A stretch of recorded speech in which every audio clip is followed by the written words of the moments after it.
اللهم انفعنا بما علمتنا وعلمنا ما ينفعنا ربنا زدنا علما۔ سامعات السلام علیکم ورحمۃ اللہ وبرکاتہ۔ آج ہم لوگ یہ جانیں گے کہ دین میں عورت کو کیا مرتبہ ملا ہے۔ قرآن میں اللہ سبحانہ و تعالیٰ نے کسی عورت کا نام نہیں لیا، صرف سیدہ مریم رضی اللہ عنہا کا نام لیا ہے۔ اس کی بھی ایک خاص وجہ تھی، وہ وجہ یہ تھی کہ عیسیٰ علیہ السلام کے کوئی والد نہیں تھے، اس لیے ان کی ماں کی جانب سے مخاطب کیا گیا۔ دین اسلام سب سے غیرت مند ہے، اس لیے قرآن میں کسی عورت کا نام نہیں لیا۔ ایک حدیث میں آتا ہے کہ اللہ تعالیٰ سب سے زیادہ غیرت والے ہیں، اس کے بعد ہم مومن بھی غیرت مند ہوتے ہیں۔ قرآن میں آتا ہے کہ اے پیغمبر، اپنی بیویوں اور بیٹیوں اور مسلمانوں کی عورتوں کو حکم دیجئے کہ وہ اپنے اوپر چادر لٹکا کر رکھے۔ پر آج کل بہت ساری عورتیں کیا کرتی ہیں کہ چھوٹے چھوٹے کپڑے پہنتی ہے اور جب نماز کے لیے کھڑی ہوتی ہے تو بڑی چادر لے کر نماز ادا کر دیتی ہے۔ کیا یہ جائز ہے؟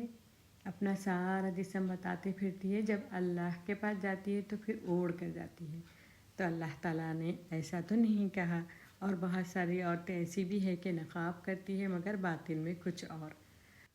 بخاری میں حضرت عبداللہ بن عمر سے روایت ہے کہ حضرت عمر بن خطاب رضی اللہ عنہ کی اہلیہ ان کے دور خلافت میں فجر اور عشاء کی نماز کے لیے باقاعدہ کے ساتھ مسجد میں جایا کرتی تھی، مگر آپ کو یہ بات بالکل ناگوارا لگتی تھی، لیکن آپ ان کو روک بھی نہیں سکتے تھے، منع بھی نہیں کرتے تھے۔ اس کی وجہ حضرت عبداللہ بن عمر یہ بیان کرتے ہیں کہ نبی کریم صلی اللہ علیہ وسلم نے ارشاد فرمایا ہے کہ اللہ کی بندیوں کو مسجد میں جانے سے نہ روکا کرو۔ اس لیے حضرت عمر بن خطاب رضی اللہ عنہ ناپسند ہونے کے باوجود اپنی اہلیہ کو مسجد میں جانے سے نہیں روکتے تھے۔ اس کا مطلب یہ ہے کہ غیرت کا اظہار بہت اچھی چیز ہے، لیکن جو حقوق عورت کو شریعت نے دے رکھے ہیں انہیں غیرت کے نام پر روکنا درست نہیں ہے۔ ایک حدیث میں آتا ہے کہ امام مسلم رحمہ اللہ تعالی نے صحیح مسلم میں نبی کریم صلی اللہ علیہ وسلم سے حدیث بیان کی ہے، جو شخص دنیا میں نمائش اور شہرت کا لباس پہنے گا اللہ تعالیٰ اسے قیامت کے دن ذلت و رسوائی کا لباس پہنائیں گے اور پھر بھڑکتی ہوئی آگ میں انہیں جلایا جائے گا۔ بہت ساری عورتوں کو یہ جنون ہوتا ہے کہ وہ مشہور ہو، ایسا مشہور، جیسے آج کل تو کیسا نکل گیا ہے نا، ٹک ٹاک پر اور سنیپ پر بہت ہی چیزیں اتار اتار کر بتاتی ہے کہ یہاں یہ ہوا، یہاں ایسا ہوا، فلاں ان کو ایسا ہو گیا، فلاں تو فلاں فلاں کے بارے میں کہتے ہیں۔ اگر ان کو ایسا ہی شوق ہے تو کتاب اللہ کی پکڑ کر کیوں نہ جس کو علم نہیں ہے ان کو دعوت دے، اور پھر جس کو پڑھنا نہیں آتا ان کو پڑھائے۔ اس طرح سے اگر ہم اپنے آپ کو مشہور کریں گے تو ہم اپنے آپ کو نہیں اللہ اور اس کے رسول کو بھی خوش کریں گے۔ دین میں جلنا جائز ہے، لیکن اس کی بھی وجوہات ہوتی ہے۔ جیسے کہتے ہیں کہ ام المومنین حضرت عائشہ رضی اللہ عنہا نے ایک بار اپنی باری والے دن تھوڑی دیر کے لیے رسول صلی اللہ علیہ وسلم کو اپنے پاس نہ پایا۔ انہیں خدشہ ہوا کہ آپ صلی اللہ علیہ وسلم کسی اور بیوی کے ہاتھوں نہیں چلے گئے تھے، پر آپ جب واپس آئے تو حضرت عائشہ رضی اللہ عنہا نے آپ کے سر کے بالوں میں انگلیاں ڈال کر یہ دیکھا کہ کہیں آپ غسل کر کے تو نہیں آئے۔ آپ صلی اللہ علیہ وسلم غیرت کو نہ صرف اچھا جذبہ قرار دیا ہے بلکہ اس کا احترام بھی کیا ہے۔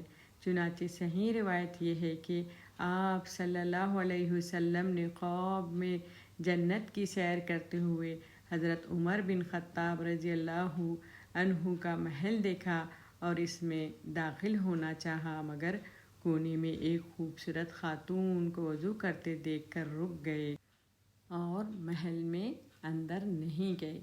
اس کی وجہ یہ بیان فرمائی کہ مجھے عمر بن خطاب رضی اللہ عنہ کی غیرت کا خیال آ گیا۔ آپ صلی اللہ علیہ وسلم نے فرمایا کہ دیوس شخص پر جنت حرام کر دی گئی ہے، اور پھر لفظ دیوس کی وضاحت بھی آپ نے خود فرمائی کہ وہ شخص جو اپنے گھر والوں میں بے حیائی کی باتیں برداشت کر لے، یعنی ان کی عورتیں بے حیائی بے پردہ میک اپ کر کر باہر گھوم رہی ہوتی ہے اور وہ لوگ کو کچھ بھی فرق نہیں پڑتا، تو ایسے آدمی کو دیوس کہتے ہیں۔ انسان اپنے رعب اور پیسے وغیرہ آ جانے کی وجہ سے دین کو اعتراض کرتا ہے اور یہ پرانی باتیں ہیں کہہ کر ٹال دیتا ہے۔ دنیا میں بے حیائی کس طرح سے ہوتی ہے؟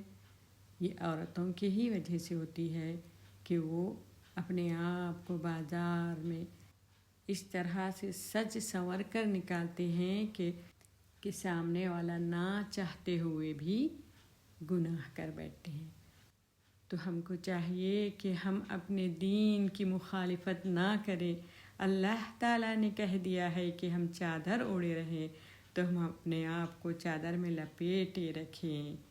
اللہ تعالیٰ ہم سب کو ایسی ہی ہدایت دے جس طرح اللہ نے ہم پر حکم دیا ہے۔ آمین یا رب العالمین۔ وآخر دعوانا ان الحمد للہ رب العالمین، والصلاۃ والسلام علی المرسلین۔